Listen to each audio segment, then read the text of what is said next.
That's a L65. Yeah, I think it was maybe past the designations with the letters. It's a 65. Say hi to Bob. Hey, folks. Kind of kick-starting the season for this year. And Bob was saying as we were driving around looking at opportunities to work on stuff, he goes, the theme is old guys with old saws. Because he asked me, he says, what do you want to run? I said, I want to run my old saws. Got plenty of time running my 5.72s and all that. So I wanted to do the old saw thing. So, of course, Bob's are all pretty. Mine are all beat. But this is an L77, and you've seen it on the channel many times. This is Bob's. I believe it's... What's this saw right here?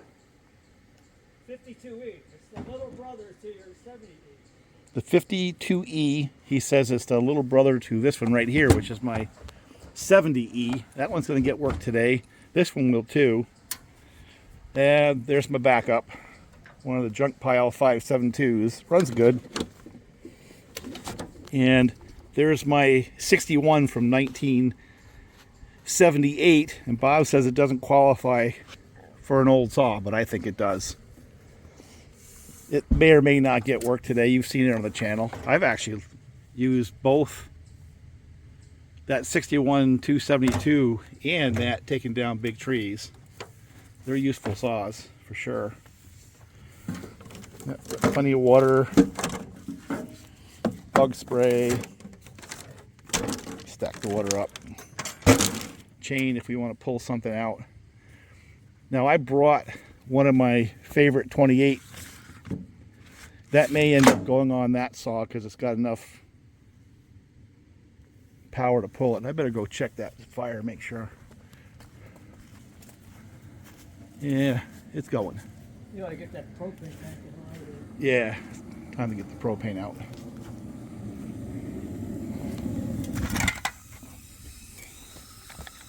Yeah.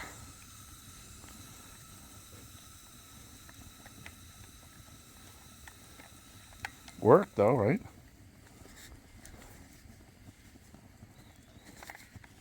Yeah, it's not warm yet, but it was getting there.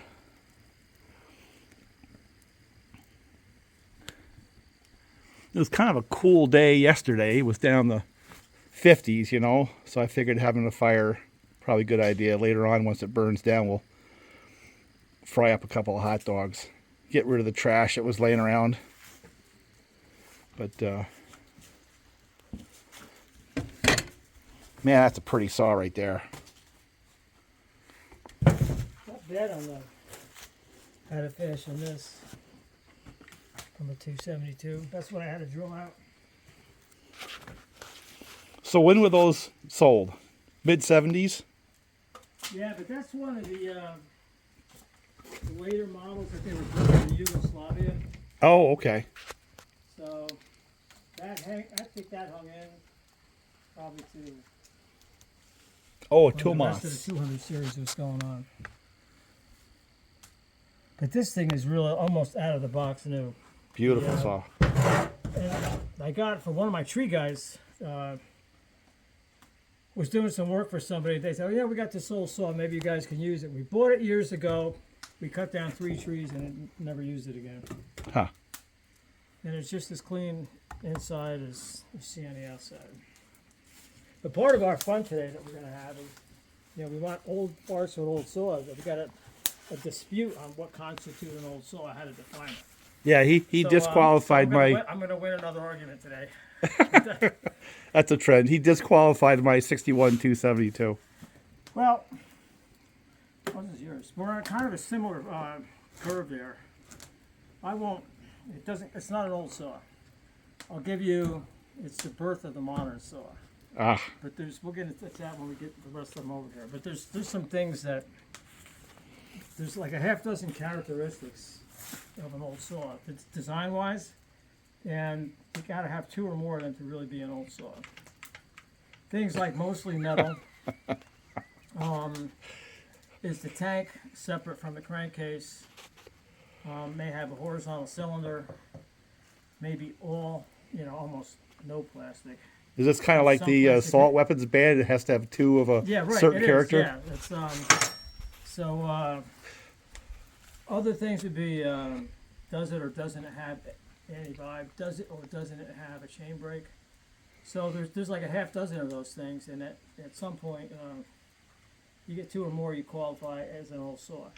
Plus, like that thing you got was built like '78. Yeah. It's an old saw, Bob. No, it's not. What were you driving in '78? You remember? A Honda CVCC Civic. I had a '72 Firebird. Then I got that other thing, that Homelite that came from you. Yeah. The XL 600, which is what, 77 cc's, right? No, that's an 82. That's it. Are you sure? Yeah. That's from 1966. Neither of us were driving then. Yeah. No, that saw there, they started out with the 82 and they went to the 77. Yeah. They kind of had the same cylinder. They kind of went back and forth, but the later versions of the 925 actually have the 77cc cylinder. So that's some of the jokes we're going to tell today. I'm on heavy steroids today, which is why my voice is going to be squeaky all day, and I have quite an appetite. Well, go right through that, because the more you eat, means the less I eat. So I'll get a little sodium going. Not that I need too much of that. So we can make a little. We got to find out some of these things even run. Well, let's do that. Let's do 2 things. Let me pull out the saw that's disqualified, and you can start going through the characteristics of what an old saw is. All right. Bob's going to have to go into why this saw here is disqualified as being an old saw, and what the 2 features are, which determines. No, it could be 2. There's like probably you got to have a couple of 6. All right. With this thing, the only thing that it has that qualifies it as one of those characteristics of an older saw, there's no chain brake. And that's really it. You do have the separate tank, the plastic tank. You have the vertical cylinder. I know the top hand, the modern top handle saws that they're still making are horizontal cylinders, but on bigger saws, there's really nothing left where you got horizontal cylinders on, the regular type of chainsaw. So I realized that. It does have AV. The fuel and the oil are separate from the case. Well, the oil's in the case.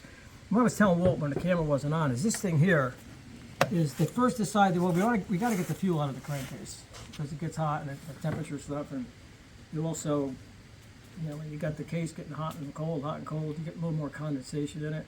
So that was the first attempt to get. It's a metal tank, but they also kept the oil separate in the tank.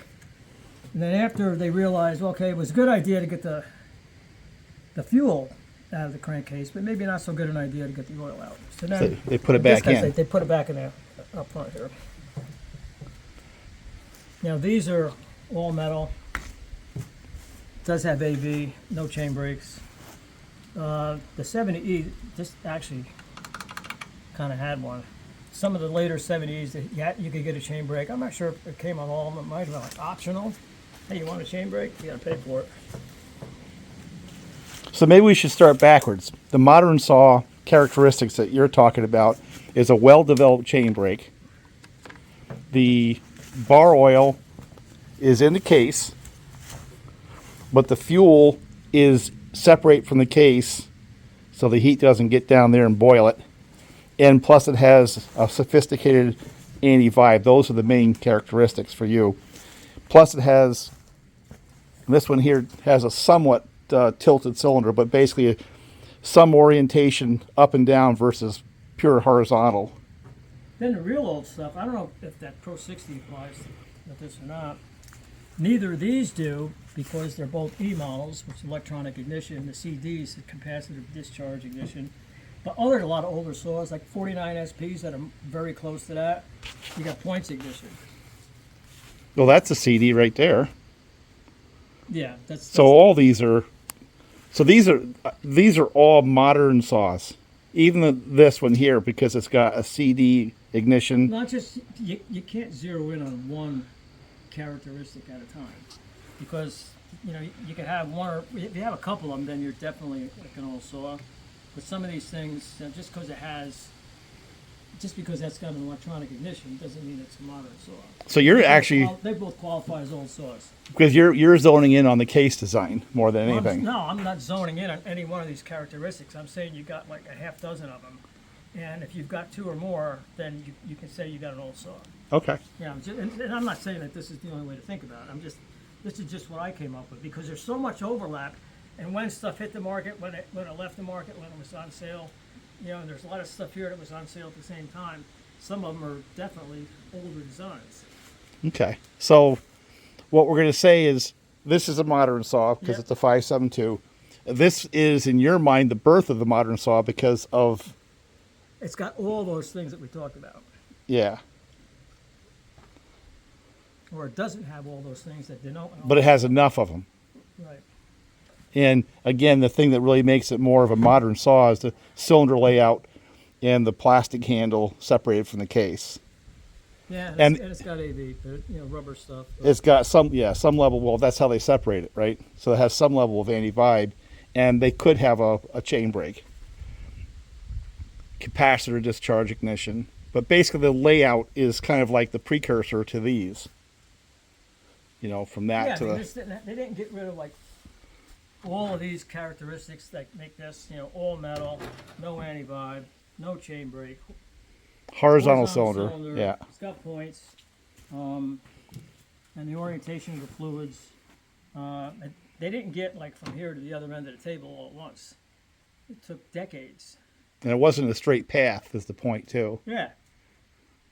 I mean, some of those characteristics that denote the newest saw. It came and went on some other lot of different saws. Well, I'm going to change two saws around so that we have only the modern saws from your perspective on this end, and the rest are old saws, and we can go from there. Hang on. Now that's better. So there's the dividing line, and you can argue about it. The modern saw here. Yeah. Husky being ahead of his time. Well, they're way ahead of their time. I mean, you look at this chassis came out in 1978, and you look at most of what, of course. All right, it was kind of a leap. So you don't look down at everything else that was on the market, but just look at the difference between everything else that was available in the late 70s versus what this is. Well, I'm going to also point out that saw could spin. The original cylinder was kind of choked down, but when you got to the 266 and then 268, those things could really put out some RPMs, 272. Well, thank you. You just added another characteristic, RPMs. There you go. All right. A lot of these things were like, if they broke 10,000, that was considered a milestone. Yeah. But then you started getting up to, 11. A lot of them were less than 10. But then when you start getting up to 11, 12, 13,000 RPMs, these old saws weren't doing that. Yeah. I think the 70E, what's it like? It's like 11.3 or 11.4 was the top. Yeah. Well, this one here is not far off a modern saw in terms of its power characteristics. It really isn't. Well, because it's got a 272 cylinder on it. Yeah. Which was still being made back up until what, like 95? Yeah. Because the earliest 372s I've ever seen are like 96. And Yeah. even after that, they still were building the 268 open port for a little bit. But I could take that into the woods and work with it and be happy with it. And in fact, I did on the channel. A couple years back, I was dropping ash trees with that saw. So, and I guess that's the other break point of the saws here back. I can also say that I've taken this saw in the woods. So I'm going to set the camera right here. And the way this is going to go is I'm just going to let the camera go. And I'm going to fire off the saws, and the ones that start easy, not the modern ones, but it has to be old ones, is I'll set them in the back of the truck. The ones that are a pain in the neck or show some kind of a problem, I think I'm going to leave them dry. First thing I'm doing before I get started is have it in there for a year. Let's see if this one fires.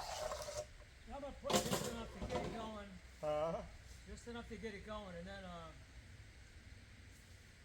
if it actually starts and looks like it's going to want to work today, I'll put more in. Yeah, same. Did you store these dry or not? They got a little in them. They're not dry. Okay.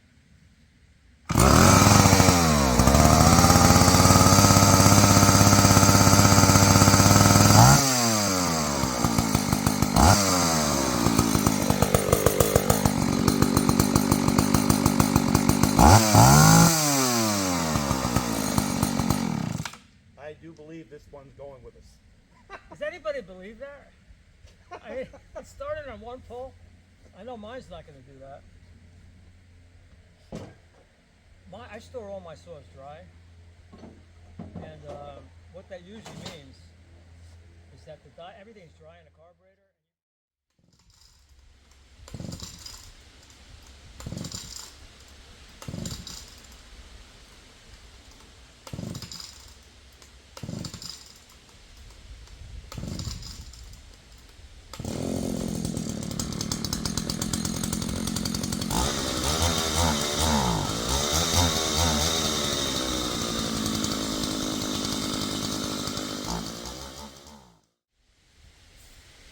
Now this is my 70E, and it's not really fair. This one was notoriously a good runner. You know?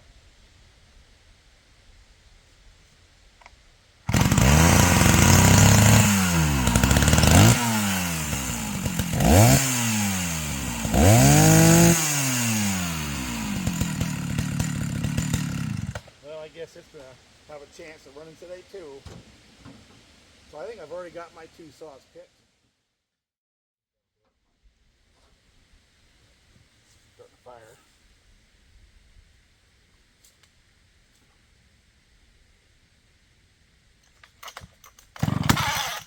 Hot. Ouch! Sure did.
Dump some gas down the spark plug, maybe it'll fire.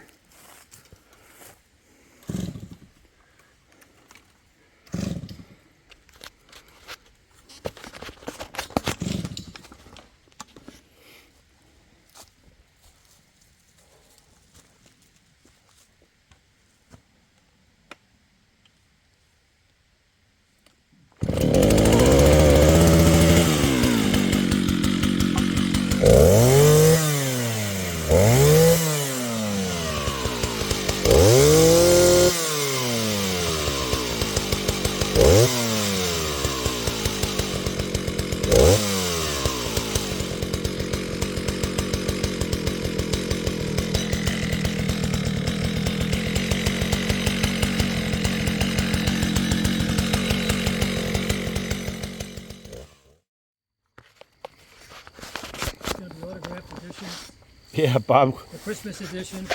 He says we should make them and market them. Call it the, what'd you call it? False start stabilizer? Yeah. All I know is, As seen on TV. as seen on YouTube, right? All I know is that Jonsered probably ran out of gas, and I ran out of ass to get it started. I think that's his story.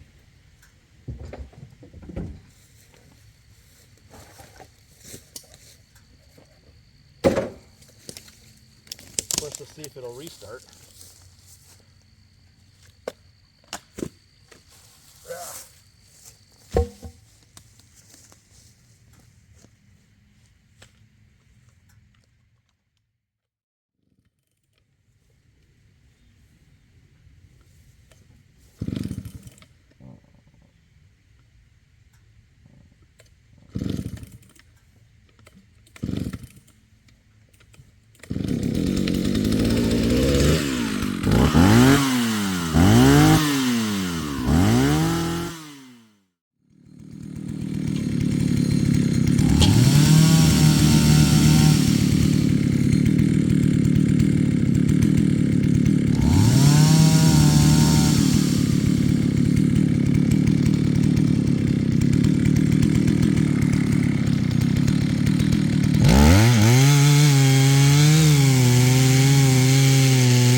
Yeah, I don't have a long bar for that. What I did here was I took a steel mount and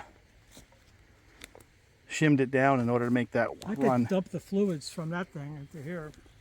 You know, when we finish this up, it's actually a fair amount of trips in that. Oh my God, yeah. It'll be As at far least, as loading it up and going.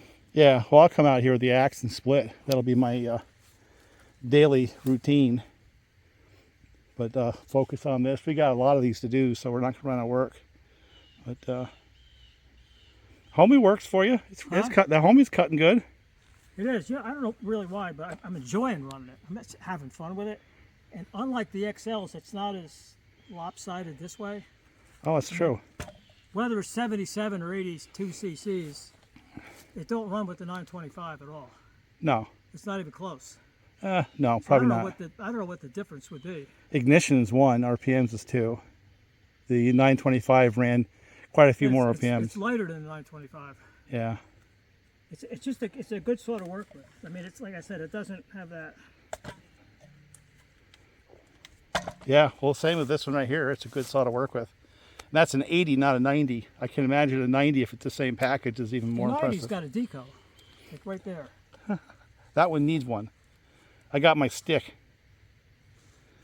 So anyway, I'm gonna put it Are away. these cylinders, are they tapped for it? No. Nope.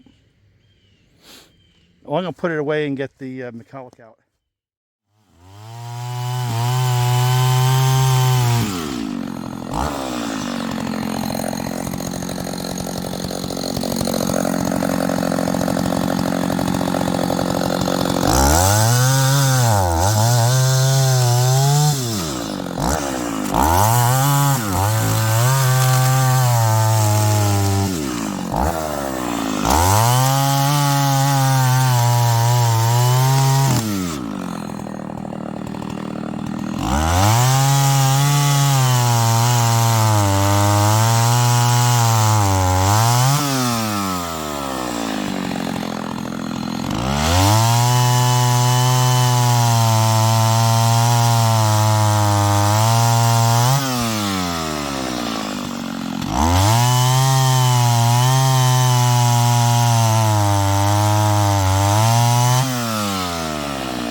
almost 15 years ago now. When you first came here, we were working down in there. We had just finished logging that.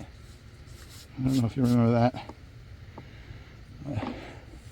Yeah, I got some cleanup to do here. So. Well, we got some work done. Yeah, we did. Yeah, I was thinking, and I was wrong to think this. But, yeah, I was thinking you want to get serious with the firewood type production. It's like, well, we got to get a lot of work done. You say, well, we got to take the block and tackle saws, the more modern ones. I don't think that really matters. Not really. Yeah, I mean, you got to fuss with these a little bit, but Yeah. You got to get some work done. We'll get it done with these. Yeah. So the next one, I'm already thinking of the next old saw. I got to bring my ProMac 850 as the big saw. Well, I had fun with that Last thing. McCulluch. Yeah. That ran good. I'll tweak it. It needs a little more fuel on top. You know, they're not like the new saws where you try to get them as lean as you can. With those things here, they like to run a little fat for some reason. Yeah, they do. They bark a little better with a little Yeah, rich. when you made your adjustment, it had that burble on the top end that Yeah. was missing. Yeah. Had a lot more power too. Yeah, same thing with the 65. It ran better after fattening up the high. That's a good running saw. I Yeah. like that saw. Yeah. It's another like easy saw to work with. But yeah, there's no doubt that I can get work done with these. You know?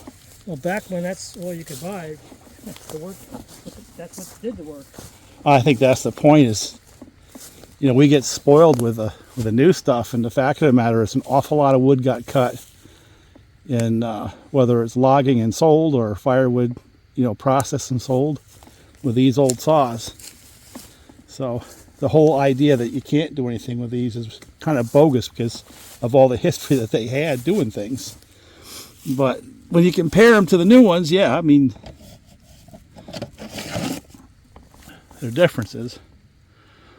But I remember observing years back that there wasn't as much difference as you might think. Like that L77, that's got good power.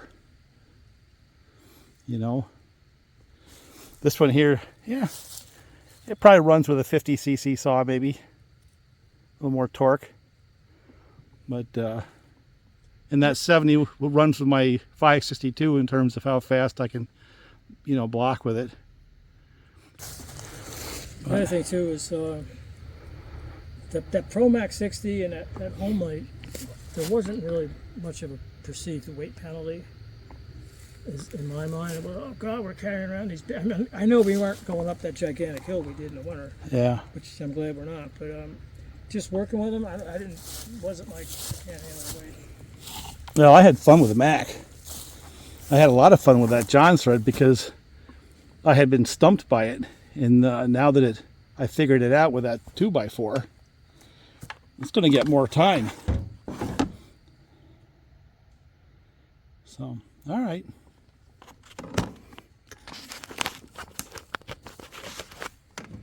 What a great day. Yeah, it was a good day.